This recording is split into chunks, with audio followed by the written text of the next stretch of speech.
permohonan Rasul Shallallahu Alaihi Wasallam yang menghadap Allah memintakan syafaat agar pengadilan segera digelar, dan Allah pun mengabulkan permohonan Nabi, maka pengadilan yang ditunggu-tunggu hingga ribuan tahun ini pun digelar.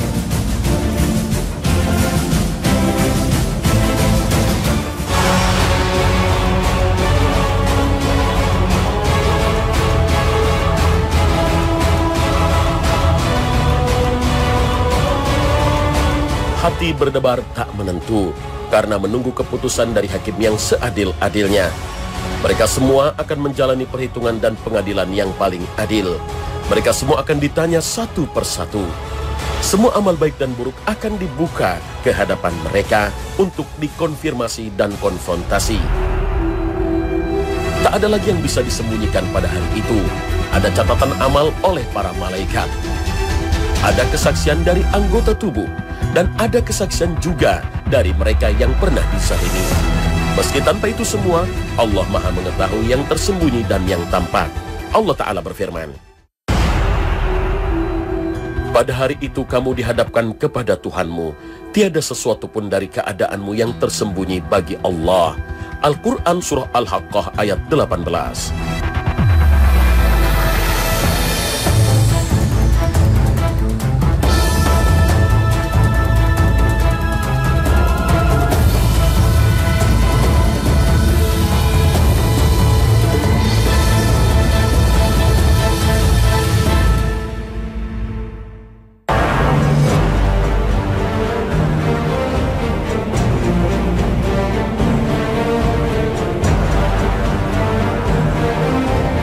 Assalamualaikum warahmatullahi wabarakatuh.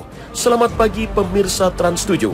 Khazanah, Ensiklopedia Islam Dunia pagi ini kembali hadir ke hadapan Anda untuk berbagi pengetahuan dan saling menasehati dalam kebajikan. Hari perhitungan atau Yaumul Hisab telah dimulai.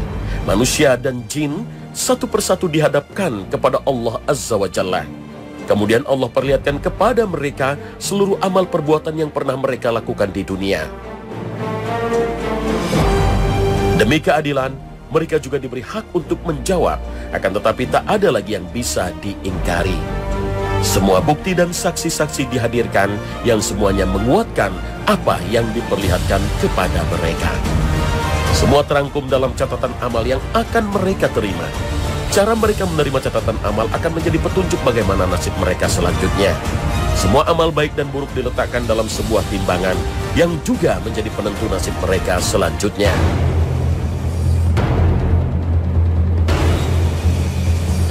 Hisab atau perhitungan yang akan dijalani oleh jin dan manusia akan berbeda-beda sesuai kualitas amalannya di dunia. Ada yang mudah dan ada yang sulit. Ada yang memuliakan, juga ada yang menghinakan.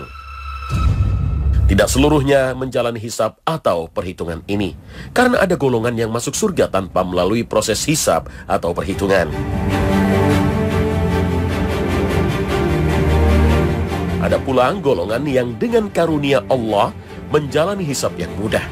Mereka tidak ditanya terlalu detail, tidak dikonfrontasi dengan bukti-bukti dan saksi-saksi. Lalu pemeriksaan yang mudah dari Allah itu seperti apa? Dalam hadis yang diriwayatkan oleh Ibnu Umar, Rasulullah SAW menjelaskan dengan detail dalam sabdanya, Allah akan mendekatkan seorang mukmin, kemudian menutupinya dari pandangan orang lain.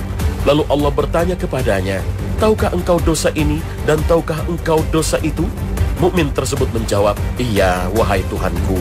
Hingga ketika ia telah mengakui semua dosa-dosanya dan ia mengira bahwa ia akan celaka, Allah Ta'ala mengatakan kepadanya, aku telah tutupi dosa-dosa tersebut di dunia, dan sekarang aku akan ampuni dosa-dosa tersebut.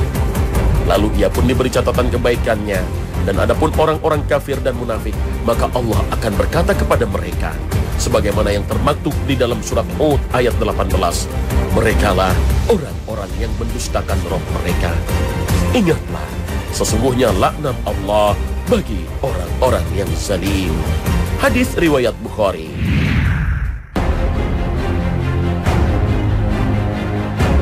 Pemirsa Khazanah, dan tibalah saatnya pembagian catatan amal. Catatan amal yang merekam seluruh perbuatan baik dan buruk yang dilakukan oleh anak cucu Adam selama hidup di dunia. Catatan itu sangat rinci dan jelas, tak ada lagi yang tersembunyi. Allah berfirman, dan diletakkanlah kitab, lalu kamu akan melihat orang-orang bersalah ketakutan terhadap apa yang tertulis di dalamnya. Dan mereka berkata, aduhai, celaka kami, kitab apakah ini yang tidak meninggalkan yang kecil dan tidak pula yang besar, melainkan ia mencatat semuanya. Dan mereka dapati apa yang telah mereka kerjakan ada tertulis. Al-Quran Surah Al-Kahfi ayat 49.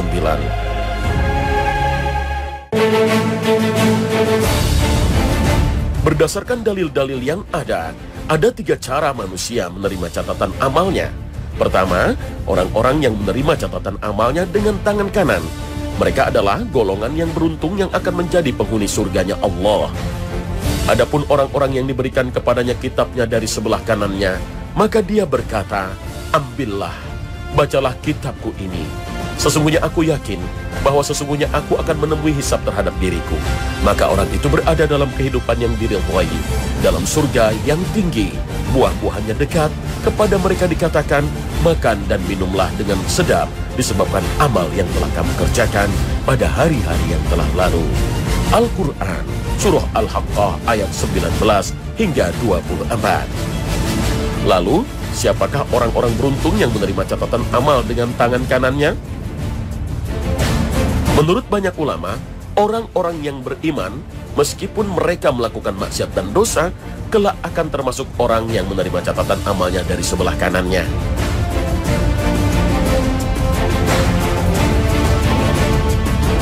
Golongan kedua adalah mereka yang menerima catatan amalnya dengan tangan kiri. Mereka adalah orang-orang kafir yang mendustakan Allah dan Rasul-Nya, tidak beriman kepada risalah Nabi yang Allah turunkan kepada mereka. Kelak mereka benar-benar akan menyesali semua yang mereka lakukan di dunia. Bahkan mereka berharap tidak pernah hidup di dunia sehingga tidak harus menjalani perhitungan yang sulit ini. Saat itulah mereka sadar bahwa kekuasaan dan harta sama sekali tidak berguna. Adapun orang yang diberikan kepadanya kitabnya dari sebelah kirinya, maka dia berkata, wahai, alangkah baiknya kiranya tak diberikan kepadaku kitabku ini, dan aku tidak mengetahui apa hisab terhadap diriku. Wahai, kiranya kematian itulah yang menyelesaikan segala sesuatu. Hartaku sekali-kali tidak memberi manfaat kepadaku, telah hilang kekuasaanku daripadaku. Al-Quran Surah Al-Haqqah ayat 25 hingga 29. Sedangkan kelompok ketiga menerima catatan amalnya dari belakang punggungnya. Menerima catatan dari kiri dan dari belakang inilah golongan orang-orang yang akan celaka. Mereka adalah calon penduduk neraka dan kekal di dalamnya. Adapun orang-orang yang diberikan kitabnya dari belakang, maka dia akan berkata, celakalah aku, dan dia akan masuk ke dalam api yang menyala-nyala, neraka. Al-Quran Surah Al-Insyiqaq ayat 7 hingga 12. Sebagian ulama menggabungkan antara yang menerima catatan amal dari kiri dan belakang punggung, sehingga kelak mereka akan menerimanya dengan tangan kiri, tapi dari arah belakang. Mengenai caranya, ada yang mengatakan pundak kirinya akan terlepas, sehingga tangannya menghadap ke belakang, lalu tangan kirinya mengambil catatan amal tersebut. Ulama lainnya berpendapat wajahnya bergeser ke tengkuknya, lalu menerima dengan tangan kiri dan membacanya dengan kondisi seperti itu. Ulama lainnya mengatakan bahwa mereka menerima kitab dengan tangan kiri, kemudian tangannya memelintir ke belakang, sebagai isyarat bahwa mereka dulu di dunia telah mencampakkan aturan-aturan Al-Quran ke belakang punggung mereka. Mereka telah berpaling dari Al-Quran, tidak mempedulikannya, tidak mengacuhkannya, dan merasa tidak ada masalah bila menyelisihinya. Pada saat itulah, semua manusia akan teringat apa yang dulu telah ia lakukan. Semua tercatat dengan lengkap dan tiada kekeliruan sedikit pun. Disinilah salah satu bukti keadilan Allah, karena memperlihatkan kepada manusia, bahkan mengkonfirmasinya kepada mereka. Dan ketika itu manusia tak kuasa memungkiri atas apa yang ada dalam catatan amalnya. Dan semua yang tertulis dalam catatan itu merupakan hasil usaha manusia sendiri. Dan bahwasannya seorang manusia tiada memperoleh selain apa yang telah diusahakannya. Dan bahwasannya usaha itu kelak akan diperlihatkan kepadanya. kemudian akan diberi balasan kepadanya dengan balasan yang paling sempurna. Al-Quran Surah An-Najm ayat 39 hingga 41.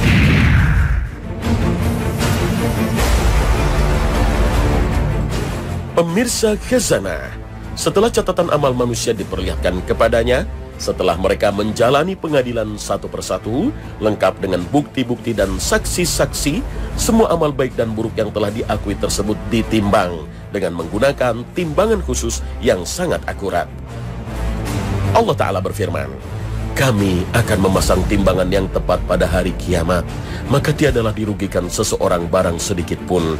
Dan jika amalan itu hanya seberat biji sawi pun, pasti kami mendatangkan pahalanya.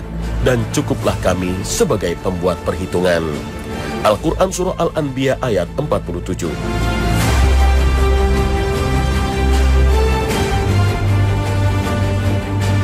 Mayoritas ulama Ahlus Sunnah wal Jamaah meyakini bahwa timbangan yang akan dipasang di akhirat nanti adalah timbangan sebenarnya, bukan kiasan. Bagaimana bentuknya, apa satuannya, hanya Allah yang tahu. Akan tetapi dalam beberapa hadis disebutkan bahwa timbangan tersebut memiliki dua piringan, yang satu untuk menimbang kebaikan dan yang sebelahnya lagi untuk menimbang keburukan. Orang yang piringan timbangan kebaikannya lebih berat akan beruntung. Sedangkan yang piringan kebaikannya lebih ringan dari keburukannya, maka akan merugi. Ketika amalan ditimbang, tentu manusia sangat membutuhkan amal-amal soleh yang dapat menambah berat bobot timbangannya di akhirat kelak. Lalu, amal apa saja yang bisa memperberat timbangan amal?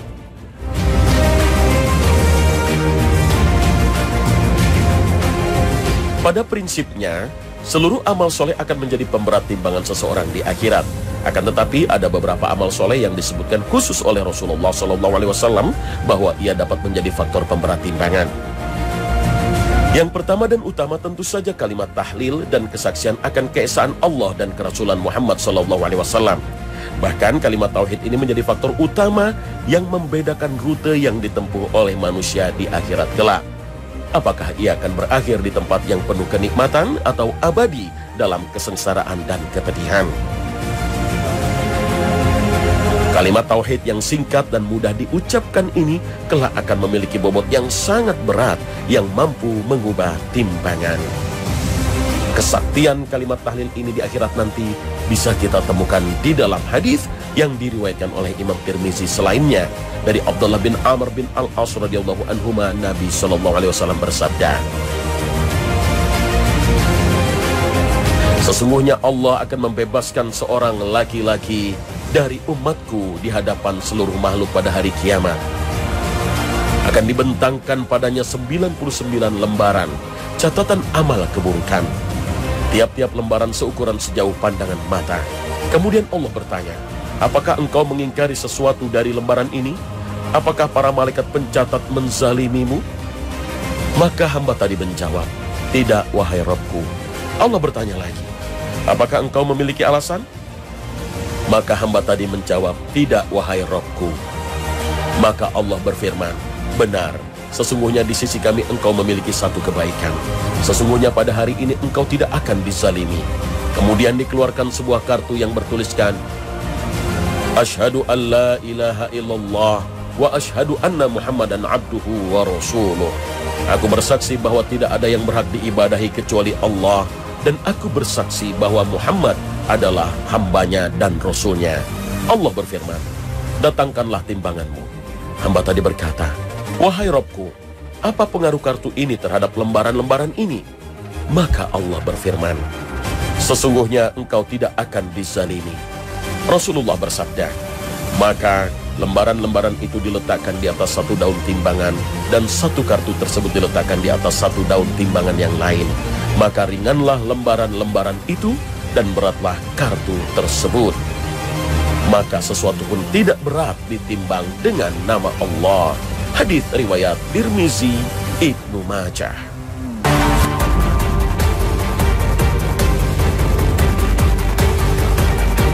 Selanjutnya, amal soleh lain yang juga menjadi pemberat timbangan di akhirat kelak adalah akhlak yang baik. Akhlak yang mulia bisa berupa ucapan yang baik, senyum ketika berjumpa orang-orang, lemah lembut dan toleran, menyambung silaturahim dan berbuat ihsan, suka menolong dan tidak mengganggu orang lain.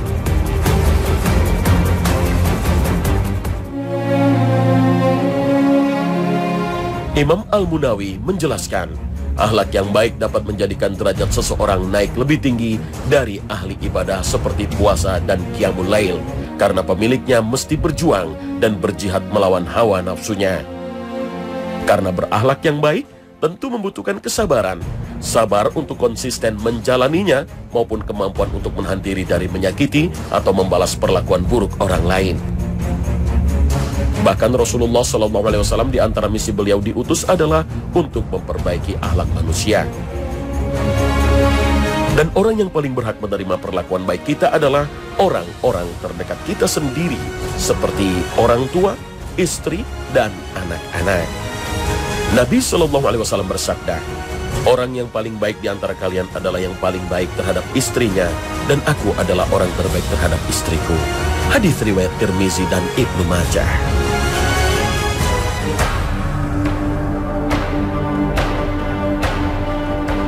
Amalan yang ketiga yang dapat memperberat timbangan kebaikan di hari kiamat adalah zikir mengingat Allah. Rasulullah SAW mengabarkan dalam sabdanya, dua kalimat yang ringan di lisan namun berat di timbangan dan disukai Ar-Rahman, yaitu Subhanallah wa bihamdih, Subhanallahil azim. Maha suci Allah dan segala puji baginya, Maha suci Allah yang maha agung. Hadis riwayat Bukhari dan Muslim. Maka siapapun yang ingin menambah bobot timbangan kebajikannya di hari kiamat, hendaknya ia memperbanyak mengucapkan kalimat ini.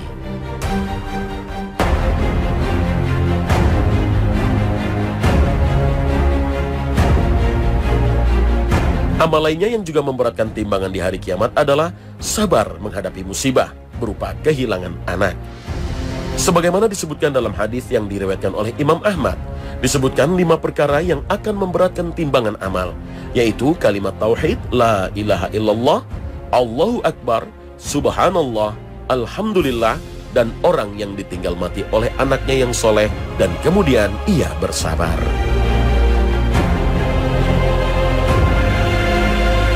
Begitu juga dengan mengiringi jenazah. Perbuatan ini juga akan menjadi pemberat di akhirat kelak. Juga dalam riwayat Imam Ahmad disebut bahwa orang yang mensolatkan jenazah dan mengiringinya hingga ke kuburan akan mendapatkan 2 qiraf, yang 1 qirafnya lebih berat dari gunung Uhud. Pemirsa Khazanah, pada hari pengadilan ini setiap manusia akan maju mempertanggungjawabkan amal perbuatannya. Lalu siapa dan amal apa yang diperhitungkan pertama kali dalam pengadilan akbar ini? Orang yang pertama kali diadili adalah orang yang mati ketika berperang di jalan Allah, dermawan, ulama, dan ahli membaca Al-Quran. Akan tetapi nasib mereka justru mengenaskan. Mereka diseret oleh para malaikat dan dilemparkan ke neraka. Lalu atas dasar apa hukuman maha dahsyat ini ditimpakan kepada orang-orang yang di dunia tampak mulia ini? Semua itu terjadi karena motif kesalehan yang mereka amalkan. Motif dunia jauh dari ketulusan. Apa yang mereka lakukan, apa yang mereka tampakkan hanyalah untuk diperlihatkan pada orang lain agar disebut sebagai pahlawan, seorang dermawan, seorang alim. Orang dermawan itu dihadirkan dan dihisab. Ditanya, kenapa Anda menjadi orang dermawan? Orang itu mengatakan, saya diberi harta yang banyak. Saya ingin menolong orang lain. Saya ingin meringankan beban orang-orang miskin untuk membahagiakan mereka. Lalu Allah berfirman, dusta kamu. Kamu melakukan hal itu karena kamu ingin disebut orang dermawan. Maka orang itu dimasukkan ke dalam neraka karena seluruh yang dia lakukan aslinya bukan karena lillah. Dia melakukan hal itu karena popularitas, ingin disebut sebagai orang kaya dan dermawan. Yang kedua, dihadirkan mujahid. Dia mengatakan, saya menegakkan ajaran-ajaran Allah, saya menyebarkan dakwah Islam. Lalu dikatakan kepada orang itu, dusta kamu. Kamu melakukan hal itu, sesungguhnya kamu ingin disebut seorang mujahid, ingin disebut seorang pendakwah yang hebat. Akhirnya orang itu dimasukkan ke dalam neraka karena jihadnya bukan karena Allah, tetapi karena popularitas. Dia ingin terkenal sebagai mujahid. Yang ketiga, dihadirkan seorang qori yang indah bacaan Qur'annya. Dia mengatakan, saya mempelajari bacaan Qur'an supaya saya bisa membaca Al-Quran dengan indah dan orang yang mendengarkannya bisa menikmati bacaan saya, sehingga mereka bisa beribadah dengan bacaan-bacaan Quran yang saya sampaikan. Lalu dikatakan kepada dia, dusta kamu belajar qiraah, kamu belajar baca Quran dengan bagus karena kamu ingin disebut orang hebat, kamu ingin disebut orang yang istimewa dalam bacaan Al-Quran. Lalu dihadirkan orang keempat, yaitu ilmuwan. Dia mengatakan, ya Allah, saya belajar ilmu falak, ilmu nahwu, ilmu akidah, ilmu fiqih, karena saya ingin menggali ilmu-ilmu Allah. Lalu dikatakan kepada orang itu, dusta kamu belajar itu semua karena kamu ingin dikenal, ingin terkenal. Pemirsa Khazanah, ini 4 orang yang mewakili 4 profesi dalam kehidupan, dan ini orang-orang penting. Ternyata mereka semua masuk neraka hanya satu penyebabnya, melakukan hal itu bukan karena Allah. Innamal a'malu binniyat, sesungguhnya setiap amal itu bergantung kepada niatnya. Boleh jadi secara lahiriah itu perbuatan ibadah, tapi belum tentu oleh Allah diridhoi kalau ternyata yang menjadi dasar dari niat itu bukan karena Allah Subhanahu wa ta'ala. Atau kita melakukan satu amal soleh tapi kemudian kita memamerkannya, dan itu justru akan menjadi kecelakaan bagi kita. Rasulullah Shallallahu Alaihi Wasallam bersabda, Inna akhwafa ma akhafu alaikum asyirkul asghar. Yang paling aku takutkan dari kalian adalah syirik yang kecil, yakni ar-riya, yaitu sikap pamer. Sekarang ini kita harus waspada. Tidak sedikit orang yang membaca Al-Quran dengan khusyuk, tahajud dengan khusyuk, kemudian pagi harinya dia nulis di status, ya Allah, nikmat sekali saya ibadah malam ini. Bukankah itu sebuah riya? Kita mengatakan pada orang-orang bahwa tadi malam saya tahajud dan saya merasakan kenikmatannya. Ini yang harus kita waspadai. Oleh sebab itu, di bulan Ramadan ini kita jadikan sebagai momentum untuk meluruskan hati kita, meluruskan niat kita dalam beribadah, semuanya hanya lillah. Semoga antara niat yang lurus dengan perilaku yang lurus bersatu sehingga menjadi amal soleh yang bisa menyelamatkan kita di hari penghisaban di hadapan Allah Subhanahu wa ta'ala.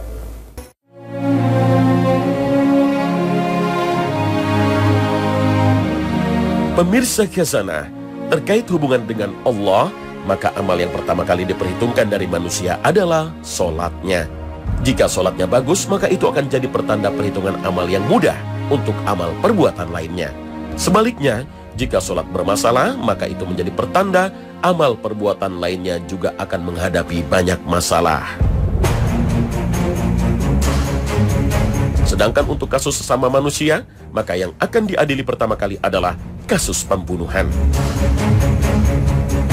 Rasulullah Shallallahu Alaihi Wasallam bersabda, sesungguhnya kasus yang pertama kali diadili pada hari akhir nanti adalah persoalan darah, pembunuhan. Hadis riwayat Bukhari dan Tirmizi. Semua kezaliman yang dilakukan oleh sesama manusia yang belum tuntas di dunia, baik dengan jalan dimaafkan atau hukuman, maka akan dituntaskan di pengadilan ini. Baik itu hak yang berhubungan dengan harta, kehormatan, fisik, hingga nyawa. Dan yang mengawali itu semua adalah kasus pembunuhan.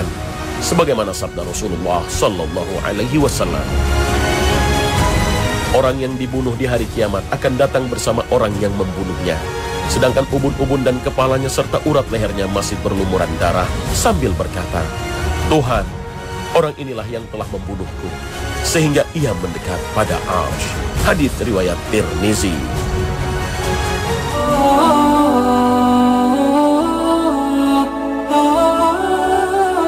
Pemirsa, sampai di sini akhir perjumpaan kita pagi ini. Jangan lewatkan serial Perjalanan Abadi Menyibak Tabir Gaib akan terus hadir pada pukul 5.15 waktu Indonesia Barat sepanjang bulan Ramadan hanya di Trans 7. Terima kasih atas perhatian Anda. Wassalamualaikum warahmatullahi wabarakatuh.